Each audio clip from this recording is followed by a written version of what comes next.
Hello everyone, this is Nastech engineering. আজকে আমরা CSW এর একটা প্র্যাকটিস প্রবলেম সলভ করব। Practice problem 1.2। তো সিএসডব্লিউ হচ্ছে সার্টিফাইড সলিডওয়ার্কস অ্যাসোসিয়েট।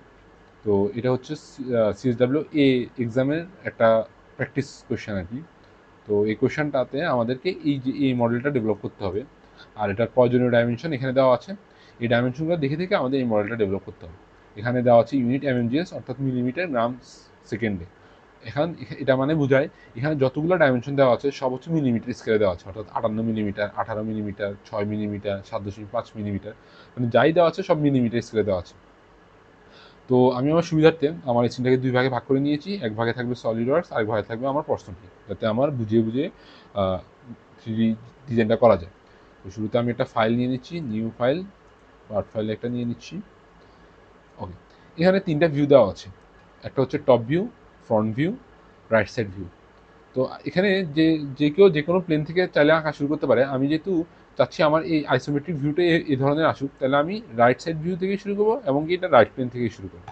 তাহলে আমি রাইট প্লেনে ক্লিক করে স্কেচ নিয়ে নিই এবং আমি একটা ড্রাফট স্কেচ আঁকার ট্রাই করবো। মানে এখানে কোনো ডাইমেনশন নেই, জাস্ট স্কেচের মতো একটা স্কেচ দাঁড়া করানোর ট্রাই করবো। তো আমি একটা হরিজন্টাল লাইন নিয়ে নিয়েছি, এরপর একটা ভার্টিক্যাল লাইন, এরপর একটা অ্যাঙ্গেল লাইন যেভাবে দেওয়া আছে চিত্রে, এভাবে একটা নিয়ে নিব। এভাবে একটা নিয়ে নিছি, আর এভাবে নিয়ে নিয়ে আমি একটা ড্রাফট চিত্র আঁকার ট্রাই করছি এবং উপর দিয়ে স্টেপগুলো দিয়ে নিই। রাইট ভিউতে যতগুলো স্টেপ আছে সব দিয়ে দিই।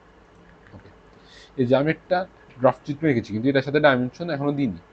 তো ডাইমেনশন যদি দেওয়া শুরু করি, প্রথমে এটার দৈর্ঘ্যটা ডাইমেনশনে দিতে হবে, যেটা হচ্ছে 78 মিলিমিটার দেওয়া আছে। স্মার্ট ডাইমেনশন ক্লিক করবো, 78 মিলিমিটার দিব।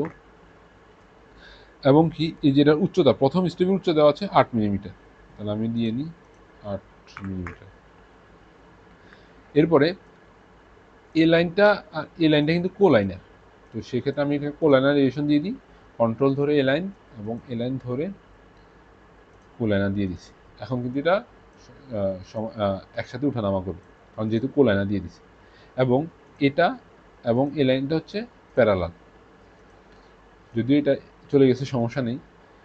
তারপর ডাইমেনশন যেটা দিব আমি হচ্ছে এ লাইন, আর এ লাইনের মধ্যে 65 ডিগ্রি অ্যাঙ্গেল, তাহলে আমি এটার মধ্যে 65 ডিগ্রি অ্যাঙ্গেলটা দিয়ে নিই, 65 ডিগ্রি অ্যাঙ্গেল দিয়ে নিলাম। এরপরে আমার এ লাইন হচ্ছে এ লাইনের প্যারালাল, অর্থাৎ এ লাইন আর এ লাইনটা হচ্ছে বেস লাইনের সাথে 65 অ্যাঙ্গেল। আমি চাইলে আলাদা আলাদা 65 ডিগ্রি অ্যাঙ্গেল দিতে পারি, বাট আমি না দিয়ে আমি এগুলিকে জাস্ট প্যারালাল করে দিব। Control click, select select select, parallel হয়ে গেল প্যারালাল। এরপরে আমার যে ডাইমেনশনটা দেওয়া আছে, এইটার গ্যাপ হচ্ছে 5 mm এবং এটার দৈর্ঘ্য হচ্ছে 36 mm। এই যে দেওয়া আছে 36 mm দিয়ে নিই আমি অবশ্যই এগুলি 5 mm, আর এটার দৈর্ঘ্য হচ্ছে 36 mm। ওকে, দ্বিতীয় এটার দৈর্ঘ্যটি আমি কোথায় পাবো? এটার দৈর্ঘ্যটি আমি রাইট ভিউতে না পেলেও এটা হচ্ছে ফ্রন্ট ভিউতে পাবো। এই যে ফ্রন্ট ভিউতে এটা দৈর্ঘ্য দেওয়া আছে 15, এই যে এই অংশের মধ্যে 15 mm। তাহলে আমি এটা দিব 15 mm দিয়ে দিচ্ছি, দিয়ে দিলাম। তারপরে এখানে এটা দেওয়া আছে 24 এবং 16, যথারীতি আমি এভাবে দিয়ে দিই 24 এবং 16। ওকে, দ্বিতীয়ত আমার এখন এটার দৈর্ঘ্য এবং পুরা চিত্রটার দৈর্ঘ্য লাগবে, সেটা আমি পাবো ফ্রন্ট ভিউতে। ফ্রন্ট ভিউতে দেখাচ্ছে প্রথম স্টেপের দৈর্ঘ্য একদম বেস থেকে 16 মিলিমিটার এবং প্রথম স্টেপ থেকে দ্বিতীয় স্টেপের উচ্চতা হচ্ছে 18 মিলিমিটার। তাহলে আমি দিয়ে নিই প্রথম স্টেপ থেকে বেসের উচ্চতা হচ্ছে 16 মিলিমিটার এবং প্রথম স্টেপ থেকে দ্বিতীয় স্টেপের দৈর্ঘ্য হচ্ছে উচ্চতা কি 18 মিলিমিটার। ওকে, দিয়ে নিই। ওকে, হয়ে গেল। দ্বিতীয়ত দেওয়া আছে এই যে পুরা যে 3D মডেলটা, এটার দৈর্ঘ্য হচ্ছে 58 মিলিমিটার, অর্থাৎ এই যে এই পয়েন্ট থেকে এই পয়েন্ট 58 মিলিমিটার, সেটাও আমি দিয়ে নিই। এই যে এই চূড়ার পয়েন্টটা আর এটা 58 মিলিমিটার। এই যে এখন আমার 3D মডেলটা ফুলি ডিফাইন হয়ে গেছে। ফুলি ডিফাইন আমরা কীভাবে বুঝবো? যখন আমাদের সবগুলা রেখা কালো হয়ে যাবে তখন সেটা বোঝা যাবে এটা ফুলি ডিফাইন। তো এখন আমি এটাকে এক্সট্রুড করে নিই, ফিচারে যাই। এখন এক্সট্রুড কতটুকু করবো? এখানে দেওয়া আছে এক্সট্রুড করতে হবে 28 মিলিমিটার, অর্থাৎ এই যে এটা যে উইডটা হচ্ছে 28 মিলিমিটার। সেটা করার আগে আমার এই স্টেপগুলোকে আমাকে কনস্ট্রাকশন লাইন করে নিতে হবে। কেন? আমি চাচ্ছি এক্সট্রুড করার সময় আমার যেন এই অংশটা এক্সট্রুড না হয়। আমি চাইলে এটাকে কনস্ট্রাকশন লাইন না করেও মেন লাইন দিয়ে করতে পারি, তাহলে আমি মেন লাইন দিয়ে করি, কনস্ট্রাকশন না করি। তাহলে কোন অংশটা এক্সট্রুড করবো, আমি জাস্ট বডিটা এক্সট্রুড করবো, পুরোটা করবো না। যেমন আমি যদি এটা সিলেক্ট করি আবার এটা সিলেক্ট করি, দুইটা এক্সট্রুড হবে, কিন্তু আমি তো এটা এক্সট্রুড করতে চাচ্ছি না, আমি যদি শুধু এটা এক্সট্রুড করতে, কেন কারণ আছে, কারণ এটার এক্সট্রুডের পরিমাণ যত, এটা এক্সট্রুডের পরিমাণ তত না। সেক্ষেত্রে আমি এটা এক্সট্রুড করবো না, এটা পরে করবো আলাদাভাবে। আমি আগে এটা এক্সট্রুড করে নিই 28 মিলিমিটার, 28 মিনিটটা করে নিলাম। এখন এই যে আমার বেস মডেলটা রেডি। এখন আমাকে এই স্টেপগুলো এক্সট্রুড করতে হবে। সেজন্য আমাকে কী করতে হবে, হিস্টোরিতে বস এক্সট্রুডের ড্রপ ডাউনে গিয়ে আগের স্কেচটাকে শো করে নিতে হবে। এই যে শো করে নিলাম। শো করে নেওয়ার পর আমার এই যে ফ্ল্যাট সারফেস, এই সারফেসে একটা রাইট ক্লিক করে মাউসের একটা স্কেচ নিয়ে নিতে হবে। নিয়ে এই যে আগের স্কেচটাকে কনভার্ট করে নিতে হবে। এই যে কন্ট্রোল ধরে সবগুলোকে ক্লিক করে কনভার্ট এন্টিটিস নিয়ে, এখন আমরা জানি কি এক্সট্রুড করতে হলে এটা একটা লুপ তৈরি হতে হবে, কিন্তু এটা কি এখনো লুপ আছে না, কারণ এটা এই যে একটা রেখা, কিন্তু এখানে কিন্তু কোনো লুপ নেই। তো লুপটা আমি করে নিব। এই যে পয়েন্টে যাব, এমনি পয়েন্টে যাব, এই একটা পয়েন্ট নিয়ে নিব, নিয়ে এটা এক্সট্রুড করতে হবে। এটা এক্সট্রুড হবে 18, মানে এই যে সিঁড়িগুলার প্রস্থ হবে 18। তাহলে সেই হিসাবে আমি করে নিই 18 প্রস্থ। এটা এই পাশে আসছে, এটা আমি জাস্ট এটা ঘুরে দিলে এটা ওই পাশে চলে যাবে। এই যে মোটামুটি দাঁড়িয়ে গিয়েছে। এখন আমার যা বাকি রয়েছে তা হলো এই যে এই দুইটা শিংয়ের মতো অংশ, উপরে যে অংশগুলো আছে সেগুলি এখন আমার বাকি রয়েছে। এই যে এই দুইটা, সেটার প্যারামিটারগুলো আমি বা ডাইমেনশনগুলো আমি টপ ভিউতে পাবো।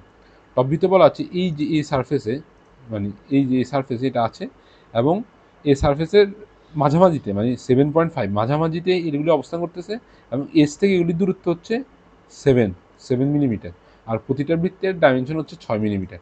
এখানে টিওআইপি মানে টিপিক্যাল বোঝাচ্ছে, অর্থাৎ এই বৃত্ত 6 টিওআইপি মানে এই বৃত্তের ডায়ামিটার 6 মিলিমিটার এবং এই বৃত্তের ডায়ামিটারও 6 মিলিমিটার, মানে টিপিক্যাল 6 ডায়ামিটার 6 টিপিক্যাল। আবার এখানে 7 টিপিক্যাল বোঝাচ্ছে এই এজ থেকে এই বৃত্তের দূরত্ব 7 টিপিক্যাল, তার মানে এই এজ থেকে এই বৃত্তের দূরত্ব 7, এটা আর কি। তাহলে আমি কি করব, যেহেতু এই প্লেনে এই ফেসে এই সিঙ্গুলার মতো অংশগুলো আছে, তাহলে আমি এখানে স্কেচ নিব, এই ফ্ল্যাট সারফেসে স্কেচ নিয়ে নিব। এখন আমি একটা কনস্ট্রাকশন লাইন আঁকবো, বা সেন্টার লাইন যেটাই বলে, যেটা আঁকবো। এখন এই সেন্টার লাইনটা কিন্তু এই এজ থেকে বলা আছে কি 7.5 দূরে, মানে মাঝামাঝিতে অবস্থা। তাহলে আমি নিয়ে নিই এই এজ থেকে 7.5, 0.5, এই যে আসলাম। এবার এই সেন্টার লাইনের উপরে আমি দুইটা বৃত্ত আঁকবো, যাদের ডায়ামিটার 6 করে। একটা ডায়ামিটার আমি 6 দিয়ে অন্যটাকে সিলেক্ট করে ইকুয়াল করে দিব। এই যে কন্ট্রোল সিলেক্ট ইকুয়াল, ওটা ডায়ামিটারও 6 হয়ে যাবে। তারপরে এই এজগুলো থেকে বৃত্তের দূরত্ব কত বলা আছে, 7 মিলিমিটার দেওয়া আছে। তাহলে আমি দিয়ে দিই 7 মিলিমিটার, 7 মিলিমিটার। সেম এজ থেকে এই বৃত্তের দূরত্ব হচ্ছে 7 মিলিমিটার। ফিচারে যা এক্সট্রুড করবো কত, 6 মিলিমিটার। এই যে রাইট সাইড ভিউতে দেওয়া আছে যে এটা এই প্লেন থেকে 6 মিলিমিটার, তাহলে আমি 6 মিলিমিটার এক্সট্রুড করে নিই। ওকে, তো আনশো করে দিই। এই যে আমাদের মডেলটি দাঁড়িয়ে গেছে। এখন আমি যদি এটা আইসোমেট্রিক ভিউতে দেখতে চাই, এটা দেখতে এখন হুবহু আমাদের এই যে প্রশ্নের যে মডেলটা তার মতো হয়েছে। এখন ফাইনাল জিনিস, এখন আমাকে ভলিউমটা মিলিয়ে দেখতে হবে যে আমার ডিজাইনটি সঠিক হয়েছে কিনা। আমার ডিজাইনটি সঠিক হওয়ার বুঝবো কীভাবে, যে প্রশ্নের যে ভলিউম মিলিমিটার কিউব দেওয়া হচ্ছে সেটা আমার যেই ডেভেলপ করা মডেলের ভলিউমের সাথে মিলতে হবে। তো আমি যদি এটা দেখতে চাই, তাহলে ইভালুয়েটে মাস প্রপার্টিস, এই যে মাস প্রপার্টিসে ভলিউমে দেখা যাচ্ছে 70,039.20 কিউবিক মিলিমিটার, আর এখানে আমার প্রশ্ন উত্তর দেওয়া আছে 70,039 মিলিমিটার কিউব। সেম এখানে ওই রাউন্ড ফিগার করে দেওয়া আছে যে 0.2কে ধরা হয়নি, কিন্তু এটা আসলে কাছাকাছি। আর এমনও সিএসডাব্লিউ এক্সামে 1% ডেভিয়েশন অ্যাকসেপ্ট করে, মানে প্রশ্নের যেই ভলিউম দেওয়া আছে তার সাথে যদি আমাদের ডিজাইনের ভলিউমের ডিফারেন্স 1%-এর মধ্যে থাকে, তাহলে সেটাকে অ্যাকসেপ্ট করা হবে। তো এটা খুবই কম, 0.00001% হয়তো ডেভিয়েশন আছে। আর এখানে হচ্ছে রাউন্ড ফিগার করে 70,039 মিলিমিটার কিউব দেওয়া আছে। তো এতে বোঝা গেল যে আমাদের মডেলটি ঠিক আছে, মানে সঠিকভাবে সম্পন্ন হচ্ছে, সব ডাইমেনশন ঠিকভাবে দেওয়ার ফলে আমাদের মডেলটি সুন্দর করে ডেভেলপ হয়েছে। তো আজকে একটু কি, পরবর্তী ভিডিওতে আমরা আরও প্র্যাকটিস প্রবলেম সলভ করব। ধন্যবাদ।